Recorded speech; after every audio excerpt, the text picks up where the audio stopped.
Hey everyone. So speaking of getting together with record geeks, Noble Records had their 6th anniversary. Um, Dylan is known for like when he has his anniversary sale or celebration or whatever. There's usually always like a big, drop or records that he's been saving, over the course of maybe even at times like years, to put out for these anniversaries. So people usually get pretty excited about that around here. But like there weren't any major records that I was looking for specifically. But he had bought some really good collections leading up to it. And I actually was kind of expecting to just kind of go in there and find like, 25, 30, $40 records that were like upgrades like to some of the classic rock albums that I have. It's not what I did at all. I got there at 8:15 and I was 5th in line. I was shocked. Really thought there would be more people in line by then, but nope. And Kendall was there. Justin was there. And Jeff from Vinyl Record Info was there. This was my first time officially kind of like meeting him. And then we were talking and he's like, yeah, I gotta have a channel or whatever. And I was just like, yeah, there's just so many channels. And then when I got home and I looked him up and I was like, I've actually watched a couple of his videos before. It's weird when you meet someone in person and you just don't recognize them, but then when you see them in the context of like the 16:9 frame and like whatever backdrop they're usually sitting in front of, it's like, oh yeah, I've watched this guy's videos before. So connected now with Jeff on Instagram and everything. So and also met a guy named Dev who doesn't do videos, but he has an Instagram and I believe he sells records on whatnot. So when I did see the flip video, though, there was one jazz record that I was interested in, but I knew that the sticker was probably going to be way out of my price range. But it was the thing that I walked over to immediately first on the wall, and it was this. It was a message from Mozambique by Juju. This is the earliest incarnation of Oneness of Juju, and it's their 1973 release on Strata East. And so first pressing, it was labeled VG on the sleeve, so the price was a lot cheaper than I thought. There is a good amount of marks on the vinyl, but we'll see how it cleans up. You see there's a label there for those of you keeping score at home. A message from Mozambique by Juju. Now, I've streamed this record before. Yeah, this was one that I was quite the fan of. It's definitely more my speed as far as the stuff that gets free. And it does get pretty free at times. There are definitely some freakouts, but it's more of a spiritual jazz record. And this is one that I've been after a while. And I got inspiration information from Dylan last year or earlier this year. I can't even keep it straight anymore.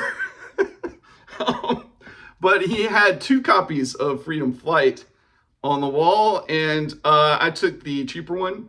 The other one was a promo that had like the timing strip on it and all that stuff, and that's just not as important to me. Vinyl looks really good on this. It is a 1971 pressing on Epic, just an absolute classic. Original Strawberry Letter 23 here. Freedom Flight by Shuggy Otis. Staying in that same vein, I found this one flipping through the bins. Bernie Worrell's All the Woo in the World. The spiritual woo, the financial woo, the X-rated woo, and the obscene woo. All of the woo in the world, like it says. Bernie's woo. Look at Bernie holding his woo there. That's right. This is a classic. This is one I've been looking for a while. I come across the music on vinyl, like reissues a lot. Parliament Funkadelic, collective stuff. Bernie Worrell, a legend in his own right. There were a ton of Cramps records. I don't know if one of the collections he bought, the person just gave him all their Cramps or what, but there were a ton of Cramps. The most I've ever seen, like all together. And everybody was beating me to them. There was one dude there that probably bought like 3 or 4 of them. Justin grabbed a couple, including this one, but he was like kind of just deciding what he wanted to buy, and he had this one kind of set aside in the I don't know stack, and told me, if I wanted it, I could take it. And it's songs that the Lord taught us, the Cramps from 1980, the first Cramps record. This is the U.S. copy with the Illegal Records label. Some classic punkabilly, horror, punkabilly stuff. Whatever people call the Cramps these days, I don't know. This was a pretty good price. We'll see how it spins. The Cramps, songs the Lord taught us.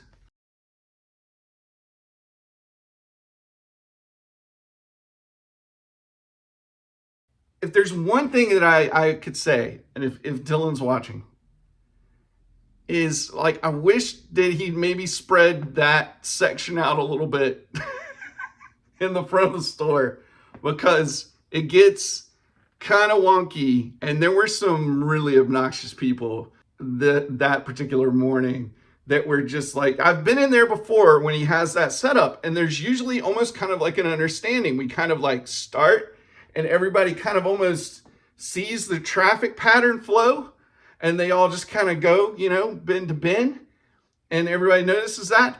No, there were like 3 dudes in particular, one guy and his wife or girlfriend or something, that were just like squeezing in like at every opportunity they could, and it was just like, anybody see any Springsteen?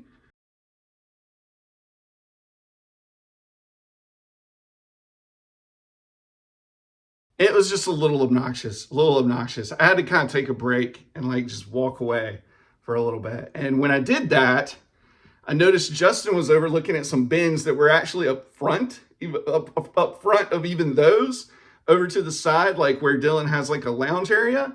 Absolute heat, but I'd already grabbed enough things. But I saw this one, and I hadn't bought the new reissue, and I said I was going to buy the new reissue, but I hadn't yet. And it's this first U.S. pressing of Benny Maupin's The Jewel in the Lotus, which is an ECM classic. And of course it has like a lot of the guys from that early to mid 70s era Herbie Hancock band. Glad to finally have bought a copy of it in some form. In those bins, I will say, I want to put up some visual aids here. Here you'll see a guy looking at those bins that a lot of people were just walking past. Then you'll see this picture is of me walking up to the bins after Justin's been looking through them and talking to him and saying, hey, what's in here? And saying, what the fuck? How are these records still here? How has nobody bought these records? And then here is a visual aid of me handing Dev probably the cleanest or OG press of America Eats Its Young that I've ever seen or held in my hands. He was telling me earlier when we were outside waiting that he was going to be looking for Funkadelic stuff, and I just gave it right to him because I have a copy already at home that was nowhere close to this condition, but with the stuff that I already had, and my copy's good enough that I just let him have it. Somebody had to have that. I couldn't believe that nobody had bought that up to that point, because we'd been in there almost an hour at that point.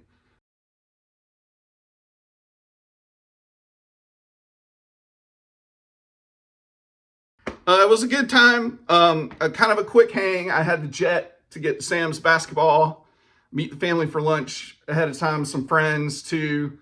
And then me and the missus went up the mountain later that day, got up there, you know, had dinner at the motor lodge where we were staying. Rhodes Motor Lodge, like a recently renovated motor lodge. Like had a long, nice afternoon the next day before we came back to pick up the kids. So yeah, good weekend, really good weekend.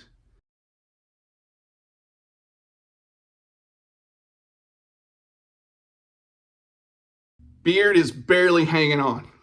Might be gone tonight. The double chin, the triple chin, the no chin, it's already starting to come through a little bit. So might as well just let it go because it's going to fall out eventually. I hope everybody's doing well. I'm doing okay. Energy's up. Appreciate the comments, the positive comments and everything. I really do. I really do feel the support. And I'm not just saying to the people that watch like my videos or whatever, but like my friends and family and stuff. Like I'm very lucky to have a strong support group in my life.